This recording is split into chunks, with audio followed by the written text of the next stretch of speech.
Bismillahirrahmanirrahim. Assalamualaikum warahmatullahi wabarakatuh. Alhamdulillahirabbil alamin. Puji syukur kehadirat Allah Subhanahu wa taala yang mana pada kesempatan kali ini masih diberikan oleh Allah sebuah anugerah yang sangat berharga sekali, yaitu anugerah berupa kesehatan. Semoga kita doakan saudara-saudara kita, teman-teman kita, atau eh, semua komponen bangsa ini yang sedang sakit, semoga segera ditarik oleh Allah sakitnya dan diberikan kesehatan oleh Allah sehingga bisa melakukan aktivitas-aktivitas seperti biasanya. Baik, pada materi berikutnya, kelanjutan sebagai materi yang sebelumnya, ya, yang tentang penyakit menular dan tidak menular. Pada kesempatan kali ini, sesuai dengan apa yang sudah pernah saya sampaikan sebelumnya, bahwasanya di dalam pertemuan selanjutnya ini adalah pembahasan mengenai apa? Mengenai kesehatan lingkungan, ya. Jadi dalam hal kesehatan lingkungan ini, ya, pemerintah juga sudah membentuk di dalam undang-undang tentang kesehatan bagaimana upaya kesehatan lingkungan ini ditujukan, ya.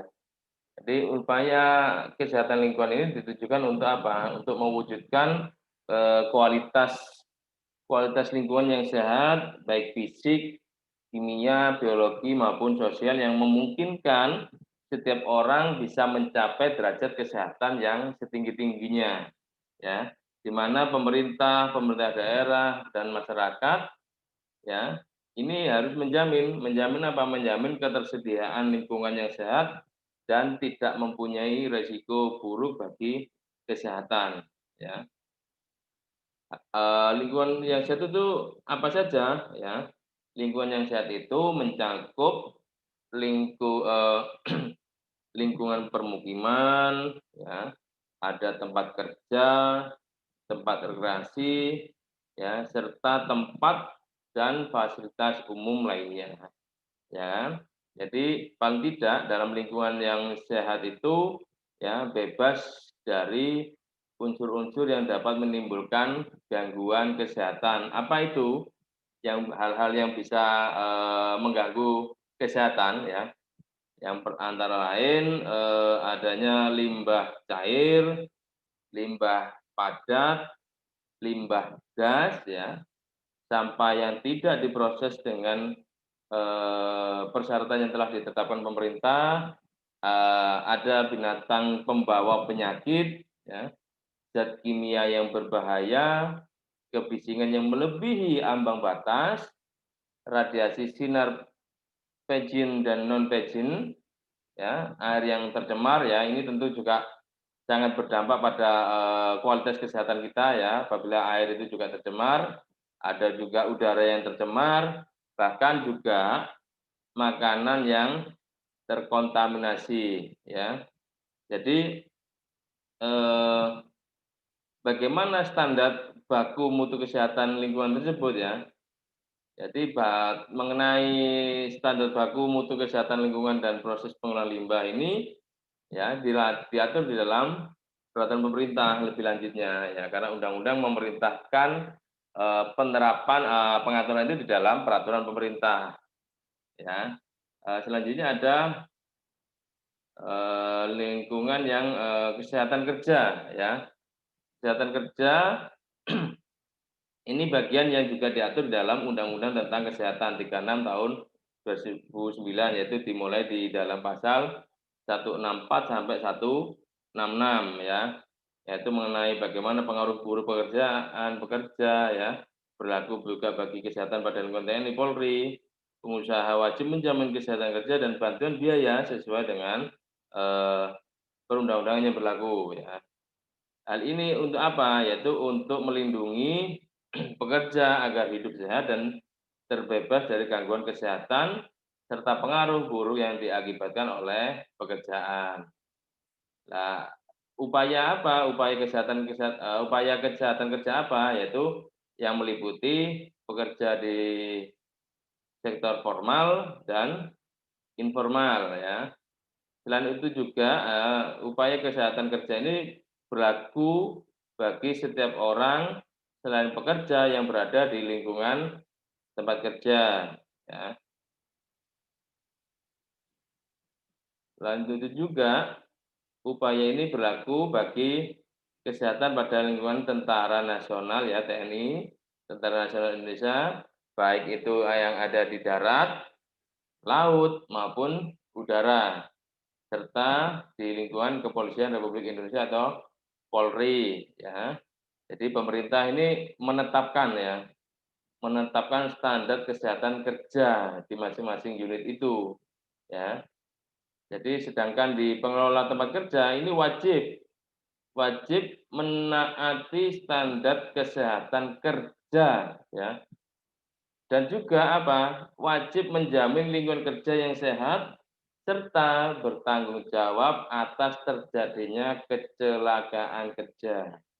Ya, di sini dalam hal pengelola tempat kerja ini wajib bertanggung jawab atas kecelakaan kerja yang terjadi di lingkungan kerja sesuai dengan ketentuan perundangan yang berlaku ya.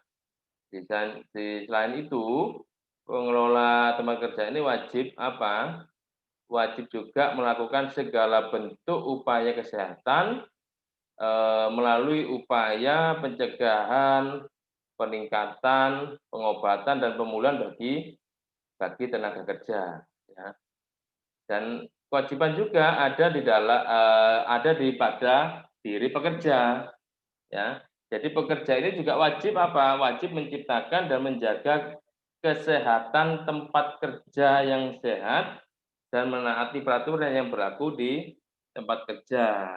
Ya, kalau dilarang buang sampah sembarangan ya buanglah sampah pada tempatnya ya. Kalau mau hidup sehat, ya kan? Nah, selain itu ya eh, segala peraturan-peraturan yang dibuat tentang kesehatan maka setiap pekerja itu juga harus mematuhinya untuk membangun lingkungan kerja yang sehat ya. Selain itu di dalam hal perusahaan ya, perusahaan di dalam hal penyeleksian pemilihan calon pegawai pada suatu perusahaan atau instansi itu, maka hasil pemeriksaannya ya, pemeriksaan kesehatan itu baik secara fisik maupun secara mental itu sebagai bahan apa? Bahan pertimbangan dalam pengambilan keputusan. Makanya saat ini perusahaan-perusahaan itu kalau dalam hal menerima karyawan ya, pasti ada tes kesehatannya ya, tes kesehatannya yang harus dilakukan di tempat-tempat yang sudah ditunjuk atau tempat yang sudah kerjasama dengan perusahaan tersebut atau instansi tersebut. Hal ini digunakan untuk apa? Untuk mengetahui apakah calon karyawan ini dalam kondisi yang sehat, ya, ataukah tidak. Ya, yang sehat nantinya akan bisa melaksanakan kinerjanya dengan baik di perusahaan. Kalaupun yang tidak, maka akan menjadi suatu pertimbangan di dalam seleksi penerimaan pegawainya, penerimaan karyawannya. Ya, ada juga majikan maupun pengusaha ini juga wajib menjamin kesehatan pekerja. Ya, melalui apa? Melalui upaya pencegahan, peningkatan pengobatan dan pemulihan, serta wajib menanggung seluruh biaya pemeliharaan kesehatan pekerja. Ya, di mana pengusaha ini juga menanggung biaya atas gangguan kesehatan akibat kerja yang diderita oleh pekerjanya. Jadi tentu juga bersesuaian dengan aturan yang berlaku, ya. Nah, di sini peran pemerintah apa? Yaitu peran pemerintah, ya, peran pemerintah itu memberikan dorongan dan bantuan untuk perlindungan pekerja, ya. Lalu di pembahasan berikutnya tentang pengelolaan kesehatan. Bagaimana pengelolaan kesehatan di Indonesia ini ya? Jadi pengelolaan kesehatan yang diselenggarakan oleh pemerintah, baik itu pemerintah daerah maupun masyarakat, itu melalui pengelolaan administrasi, ya, pengelolaan administrasi kesehatan, ya, informasi kesehatan, sumber daya kesehatan, upaya kesehatan, pembiayaan kesehatan, ya, peran serta dan pemberdayaan masyarakat, ilmu pengetahuan dan teknologi di bidang kesehatan, serta apa? Serta pengaturan hukum kesehatan secara terpadu dan saling apa? Saling mendukung. Ya, kalau sudah saling mendukung ini gunanya apa? Guna menjamin tercapainya derajat kesehatan yang setinggi-tingginya, ya. Di mana pengelolaan kesehatan ini dilakukan secara berjenjang, ya. Secara berjenjang mulai dari pusat hingga ke daerah, dari atas sampai ke bawah. Ya, tidak berjalan sendiri-sendiri, ya. Jadi dalam hal pengelolaan kesehatan ini dibuatlah suatu sistem kesehatan nasional, ya. Dan ini juga sudah diatur dengan peraturan presiden, tentunya ya. Jadi suatu sistem kesehatan nasional, ya. Mana tadi? Setelah pengelolaan kesehatan, ya, lalu ada namanya informasi kesehatan. Ya, informasi kesehatan ini ialah untuk menyelenggarakan upaya kesehatan yang efektif dan efisien, maka diperlukan suatu informasi kesehatan, ya. Di mana informasi kesehatan ini dilakukan melalui sistem informasi dan melalui lintas sektor. Ya, ini juga diatur lebih lanjut bagaimana teknis di lapangannya dengan peraturan pemerintah, ya. Di mana pemerintah ini wajib memberikan kemudahan kepada masyarakat untuk apa dalam hal informasi ini, ya, yaitu untuk dapat memperoleh akses terhadap informasi kesehatan di dalam upaya meningkatkan derajat kesehatan masyarakat, ya. Sedangkan bagaimana dengan pembiayaan kesehatannya, ya? Siapa yang menanggung? Jadi dalam hal pembiayaan kesehatan ini mempunyai tujuan apa?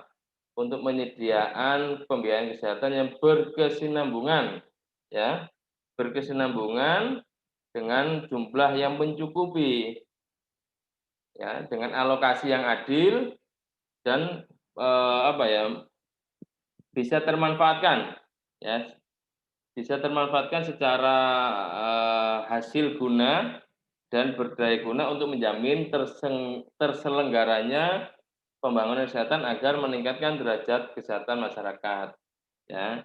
Jadi unsurnya apa saja?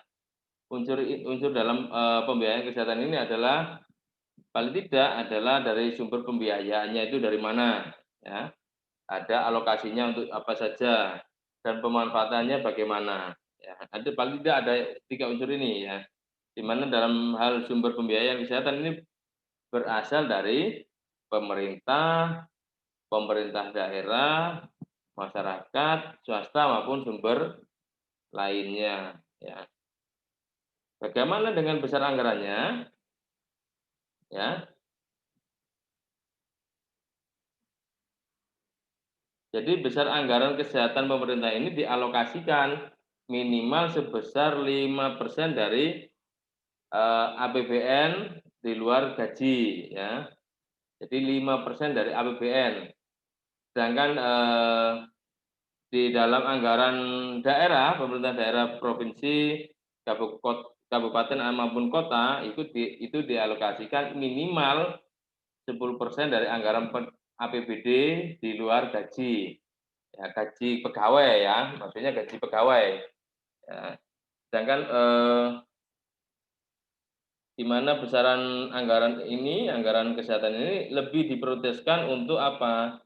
Untuk kepentingan pelayanan publik yang besarannya sekurang-kurangnya 2/3 dari anggaran kesehatan dalam APBN dan APBD. Ya, ini dibebankan oleh pemerintah. Jadi alokasi pembiayaan kesehatan ini ditujukan untuk pelayanan kesehatan di bidang pelayanan publik, terutama bagi penduduk miskin, kelompok lanjut usia, dan anak terlantar, ya. Tujuannya itu, sedangkan alokasi pembiayaan kesehatan juga yang bersumber dari swasta, ya kalau tadi alokasi pembiayaan kesehatan yang dari APBD maupun APBN itu ditujukan untuk pelayanan publik, ya kalau yang alokasi pembiayaan kesehatan yang bersumber dari swasta ini dilakukan melalui proses apa? Melalui proses mobilisasi dengan sistem jaminan sosial nasional atau melalui asuransi kesehatan komersial. Ya, banyak kan perusahaan-perusahaan asuransi kesehatan ya. Jadi tidak usah sebut, masih bisa nanti dicari sendiri. Ya, di mana ketentuan mengenai tata cara penyelenggaraan sistem jaminan sosial nasional ataupun asuransi kesehatan komersil ini haruslah ya kalau di Indonesia ya haruslah sesuai dengan peraturan perundang-undangan yang berlaku. Nah, setelah itu bagaimana peran dari masyarakat? Ya, peran dari masyarakat ini baik yang secara perseorangan maupun organisasi, yaitu dalam segala bentuk dan tahapan pembangunan kesehatan dalam apa? Dalam rangka membantu mempercepat pencapaian derajat kesehatan masyarakat. Nah, di mana peran serta masyarakat ini mencakup keikutsertaan secara aktif dan kreatif, ya. Jadi bisa bisa apa? Bisa terlibat di semua lini lah peran masyarakatnya, baik perseorangan maupun secara organisasi, ya. Jadi selama itu memungkinkan untuk kita terlibat aktif, ya maka kita tidak boleh menutup diri atas eh, apa yang diinginkan oleh undang-undang itu, ya, undang-undang kesehatan, berperan serta aktif dan kreatif. Dannya bagaimana? Di sini ada namanya Badan Pertimbangan Kesehatan, ya. Badan Pertimbangan Kesehatan ini merupakan badan yang independen, ya, badan yang independen yang memiliki tugas, fungsi, dan wewenang di bidang kesehatan, di mana Badan Pertimbangan Kesehatan ini berkedudukan di pusat dan daerah, ya. Kalau di tingkat pusat ini dinamakan Badan Pertimbangan Kesehatan Nasional atau yang disebut dengan BPKN, ya, yang berada di Ibu Kota Negara Republik Indonesia di Jakarta. Ya, sedangkan di daerah namanya Badan Pertimbangan Kesehatan Daerah atau BPKD, ya, yang berkedudukan di provinsi dan di kabupaten atau kota, di mana kedudukan BPKN dan BPKB ini berada hingga ke tingkat kecamatan. Ya, apa sih peran, tugas, dan wewenang dari BPK, ya, Badan Pertimbangan Kesehatan ini? Ya, BPKN maupun BPKD ini mempunyai peran membantu pemerintah dan masyarakat di dalam bidang kesehatan sesuai dengan lingkup tugas masing-masing. Ya, BPKN dan BPKD ini mempunyai tugas dan wewenang yaitu menginventarisasi masalah sesuai dengan penelaahan terhadap berbagai informasi, ya, berbagai informasi dan data yang relevan atau berpengaruh terhadap proses kesehatan, ya.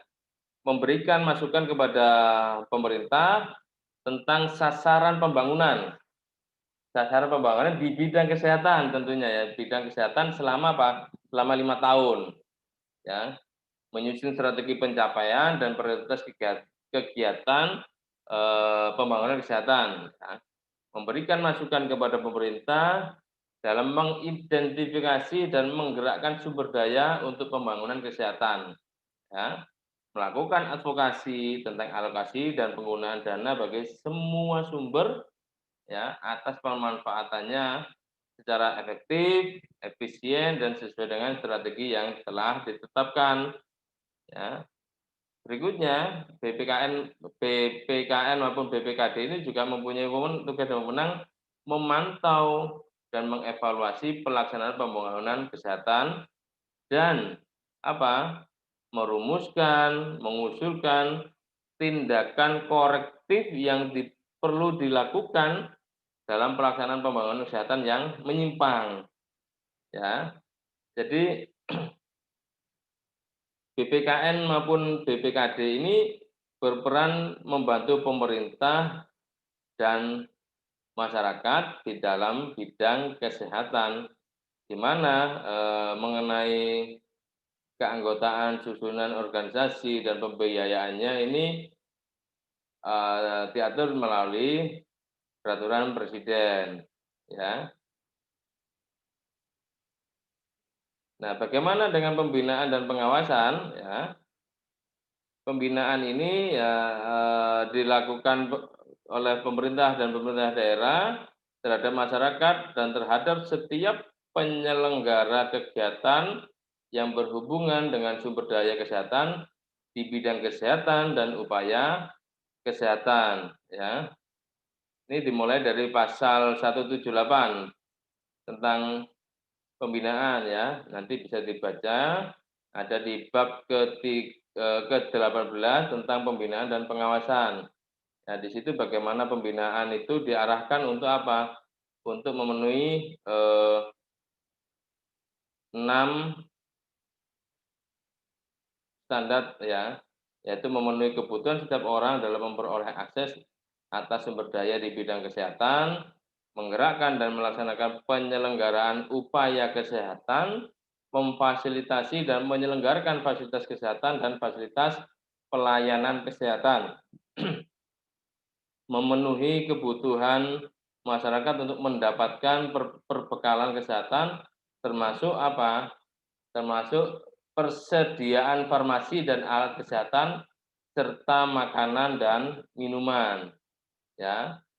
Memenuhi kebutuhan gizi masyarakat sesuai dengan standar dan persyaratannya, melindungi masyarakat terhadap segala apa yang menjadi kemungkinan yang dapat menimbulkan bahaya bagi kesehatan masyarakat, ya. Lalu juga diadakan pembinaan. Melalui apa pembinaan yang dilakukan? Yaitu melalui komunikasi, informasi, edukasi dan pemberdayaan masyarakat, pendayagunaan tenaga kesehatan dan pembiayaan. Jadi dalam rangka pembinaan, pemerintah dan pemerintah daerah dapat memberikan memberikan suatu penghargaan, ya, penghargaan kepada orang atau badan yang telah berjasa di dalam setiap kegiatan yang mewujudkan tujuan dari kesehatan, ya. Ini diatur oleh peraturan menteri selanjutnya, ya. Dalam hal pengawasan ini menteri melakukan pengawasan terhadap masyarakat dan setiap penyelenggara kegiatan yang berhubungan dengan sumber daya di bidang kesehatan dan upaya kesehatan, ya. Dan menteri juga di dalam hal pengawasan dapat memberikan izin terhadap setiap penyelenggara dalam upaya kesehatan, ya. Jadi menteri ini juga dalam hal pelaksanaan pengawasannya dapat mendelegasikan kepada lembaga pemerintah non kementerian, ya, LPNK, ya, kepala dinas di provinsi dan kepala dinas di kabupaten kota yang tugas pokok dan fungsinya ini di bidang kesehatan, ya. Di kabupaten kota kan sudah ada namanya dinas kesehatan, di provinsi juga ada dinas kesehatan. Nah, kalau tingkat pusat namanya ya Kementerian Kesehatan, ya. Dan ini juga menteri tidak menutup kemungkinan bisa juga dalam hal melaksanakan pengawasan ini mengajak peran serta masyarakat, ya, mengikut sertakan masyarakat di dalam pengawasannya, ya, di mana menteri atau kepala dinas ini dalam melaksanakan tugasnya dapat mengangkat tenaga pengawas dengan tugas pokok untuk melakukan pengawasan terhadap segala sesuatu yang berhubungan dengan sumber daya di bidang kesehatan dan upaya kesehatan, ya. Jadi tugas pengawas ini juga terbatas, ya. Ya fungsinya apa? Ya, fungsinya untuk memasuki setiap tempat yang diduga digunakan dalam kegiatan yang berhubungan dengan penyelenggaraan upaya kesehatan, ya. Serta memeriksa perizinan yang dimiliki oleh tenaga kesehatan dan fasilitas kesehatan, ya. Jadi, setiap orang ini bertanggung jawab atas tempat dilakukannya pemeriksaan oleh tenaga pengawas yang mempunyai hak untuk menolak pemeriksaan apabila tenaga pengawas yang bersangkutan tidak dilengkapi dengan tanda pengenal dan surat perintah pemeriksaan, ya.